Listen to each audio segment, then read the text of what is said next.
Hello viewers, Super GT here. I hope you've had a very good Christmas. We're back on Forza Motorsport 7. I'm driving, you can see it there, the Alfa 33. What a car, a classic from Forza Motorsport 6. Well, let's kick the race off then. We are driving around Silverstone. So yeah, the Alfa 33, one of the most OP A-class cars in the game. On Forza 6 anyway. But you know what, it's not too bad in this one because this is a homologation hopper, so it's a bit more specific, shall we say. The car choice is a lot more narrow, so you're going to see a lot of the same car. So you know what, I don't really mind racing it when pretty much everyone is in the same car. It makes it balanced to me. So we're going to see what we can do here. We started around about 10th and already up to 5th. You see on the first lap it's normally fairly chaotic, and as long as you can avoid all of that, then you're going to do fairly well. So we still have another 4 laps here. Going to try to make our way to the front.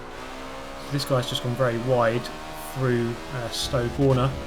That's going to hand me 4th. Just ahead of us here is TX3 Tactical. You may recognise the name. He featured actually in a recent league race video, the Delta Online Racing race around Brands Hatch. So he's going to look towards getting into second place. Going second place, just swerves across, goes very defensive, but he hasn't done enough to keep him behind. Now it's my turn to go for 3rd place through the first corner, and trying to make the most of that curve on the inside as we go into turn number 3. Looking up the inside, it's not quite going to happen there. Going to have to back out. The leader is all over the place, so the top 4 here all very close together. Into the right-hander, onto the back straight. Got to watch out for that tyre wall, which is there for no real reason. I honestly don't think that needs to be there. But Forza, Forza, that's the way it is. Turn 10 felt the need to add it for some reason. Up into Stowe Corner, up the inside. The move's done. No, it's not quite done. We're going to go side by side through here. And it's actually the guy in second place there isn't in an Alfa 33. So something a little bit different there. Almost into the back of him. Contact on the inside. I'm around the outside of the Lucio Sport there. Into 3rd place. This guy's going to go sliding through. Bit of contact, but I'm just about through into 2nd place. We both run wide on the exit. You see there, that has handed TX3 Tactical a sizable gap there in the space of a couple of corners. If you take too long to do your overtakes, or your overtakes aren't very clean, then you are going to lose time immediately, and especially against someone as fast as him, then it's going to be hard to regain that. Let's see if we can do anything about it though. I think my car might have had a slightly better top end, which will help me down this coming straight. So onto the back straight, just maximising the track width as much as you can. So risky though, because if you just hit that tyre wall, then you really are dead. But yeah, I hope you had a good Christmas, guys. I got a really good headset actually for my brother. I'm really pleased about that. Corsair Void Pro surround, really good quality. And I needed a headset for PlayStation and for PC, and it works on all 3, so that's really good. Also got the Crash Bandicoot Insane Trilogy, so good times all round really. Bit of contact there. Maybe I braked a tiny bit early, I'm not sure, but I'll still keep 2nd place. That doesn't really help in our quest to try to win this race. We're going to fast forward to the end of lap 5. I did catch up, as you can see here. We're going to see if it's too little too late though. Onto the back straight, you see they're getting closer and closer to the wall as you get more and more confident during the race, but we are only half a lap away from the end. So Lucio Sport there in 3rd, he is still on my tail, not too far behind, but he too is running out of time to try to get past me. Rounding out Stowe Corner, running a slight bit wide, and then into the Club Corner complex. For the final time, it's not going to be a case of winning here. Running a little bit wide there actually, and Tactical did make a mistake there as well, and had I been a bit closer, might have been there to capitalise, but it's going to be 2nd place. It wasn't a bad race actually, I quite enjoyed that one, going through the pack from 10th up into 2nd. It's not too bad. Fastest lap's fairly similar. See there are a lot of Alfa 33s. So let's have a look at Monza. This is the slightly better configuration without the first chicane. So the first chicane is now the 2nd chicane. We don't have to go braking into here and have a mandatory 10 car pile-up, luckily. So there we go, straight through the chicane into Curva Grande, Shelby Cobra. Having to slow down through there, but I think he has slightly better top end speed than the two of us here. So looking on the outside of Tactical, he's going to look up the inside of the Shelby. Bit of contact. You see here, this is a simulation league, and yes, there was a bit of contact through there, but it was fairly well civilized. Looking back, still a bit of contact, but again, no one upside down or in the air or dying. So that does make a fresh change. And I'm seeing a lot on Twitter, you know, people complaining a lot about this league, or just simulation leagues in general. I must say that I haven't really had it too bad. But coming through here, this guy's just going to block him off, right? I'm going to look behind, I'm up into the lead, but no. He's somehow going to morph back ahead. So TX3 Tactical got completely done there by some lag. And then this guy just magically appears back in the lead once again. So coming through the Escarpment chicane onto the back straight. We're going to compare top end speed here. It's important to know just how good your car is compared to the others in the top end department. You can see there, lost about 100 feet into Parabolica. 3 laps here, so first lap, how well is it going to go? I've taken a nice line through there. I think this guy ahead is going to struggle around the corners, but he's going to do well on the straights. And of course at Monza you have lots of very long straights, so once again he's going to pull away there. Lap 2, bit of deja vu really.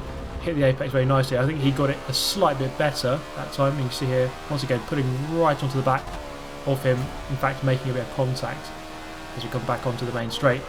Then the final lap, not quite deja vu, because he was a bit further ahead this time, and it wasn't enough. But the Alfa 33 can definitely be beaten in this hopper, or this league race. It's not the 100% best car, but it is very good overall. Across the line for second, and this gives us what was pole position there for this Le Mans race, and TS Lucio Sport there is going to move into the lead, getting a very good launch. So the Le Mans Bugatti circuit, 3 laps. Let's see how this one goes. I was hoping for maybe 4 or 5 laps. I think these league races would be a little bit nicer if they were a tiny bit longer. Perhaps the lap counts should be looked at across the board really. So I'm seeing a lot of people, I haven't quite done it yet, I haven't looked at the A-Class hopper, but some people saying we're doing 6 laps of the full Le Mans in A-Class, which to me is a little bit long, a little bit excessive, and that's something that should be looked at really. Into the next corner. See, they're just pulling right onto the back of him, no contact though. Practiced this track a lot. We went to Le Mans in July last year, so the Forza RC was held actually at the track itself. We drove around the track quite a lot in a lot of the races that we did, so I've done a lot of practice around this track. I think I know it fairly well. It's actually a fairly simple track. In many ways it's just, I mean, the last few corners we've just gone around are just sharp corners, point and squirt basically. It's a fairly simple track once you know your braking points. The chicane here is fairly tricky, but it's good that we can see those tyre walls there, because that used to be one of the worst corners for corner cutting in Forza Motorsport, because people just absolutely abuse that and just cut it to the absolute max. So that is no longer the case, which is good to see. So right on the back of TS Lucio Sport, but this is the thing when you're in the same car, it's very hard to go for that pass because you're in equal machinery. His braking ability is about the same as mine, so it's very hard. If he's on the limit of the brakes, it's very hard for me to try and beat him. All I can do really here is keep the pressure up, hope he makes a mistake, or just get a little bit closer and then just go for a bit of a lunge. That's the dive bomb of the century. We shall see if it happens. Into the first chicane then, Dunlop chicane, hitting the first apex nicely. He's actually going to carry a decent amount of speed there, running slightly onto the AstroTurf, but he's still ahead. Into this one, just look for the curve on the right hand side, brake at the very beginning of it, so close to making contact, and on the exit he's actually going to pull away slightly. You see the mist descending, that might make this race very interesting, so the weather could play a part here. Into the next corner, see they're very close once again, just pivoting mid corner, back on the throttle towards the next hairpin, looking for the curve on the left hand side, and there it is, just braking on that, and then start turning in, going down to second gear, pivot mid-corner, wait until you can get on the gas, and then straight on it for the next long straight. So a couple of long straights separated by sharp corners there. He's gone fully defensive, not sure why. Probably ought to move back over to the right hand side, and he does. Into the chicane, just braking just after the start of the curb, and then turning in. I've taken that a lot nicer than he has actually. I'm going to be right on the back of him. That's definitely a case there, you can see it, of going in too fast and getting a slow exit. Whereas I opted for the opposite, going in slow and then having a faster exit. Overall, I would have gained from that. Second to last corner, he's still ahead. It's going to be a hard work to try and pass him. Only one more lap remaining to do it. Let's see if I can. Taking a nice tighter line through there. One final lap of Le Mans Bugatti. Let's see if I can get past him. This is the good thing about league racing. I think it's definitely a lot cleaner, especially once you get out towards the front of the pack. I'm just looking at the map there. They've just disappeared off the bottom of the screen, but the remaining 10 people in this race were pretty much nose to tail. It is very close back there. Looking around the outside, and he just shepherded me wide there, so it was a possible move. It's possible to do that, but it wasn't quite going to happen there. And then just getting a bad bump there. You can see that I just went over the curb a little bit too much, and it just threw me to the left. But somehow the car kind of hooked itself onto that curb, and I remain on the track. So I live to fight another day. We're running out of time to do anything.